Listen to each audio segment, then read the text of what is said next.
Hey there guys, welcome back to another video. Today I'll be showing you how to rate your seller rating extensions in Google Ads. So the first thing you need to do is open up your Google Ads website, and after that just go over to your Google Ads website and then just sign in to your account. So after you sign in, this homepage will open up.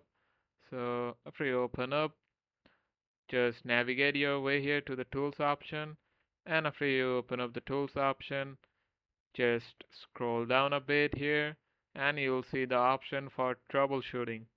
After you click on troubleshooting, this queue will open up, so just click here on add preview and diagnosis, and after that you'll be able to search like how much ratings your customers give you, and you'll be able to rate them from from affirmative to negative.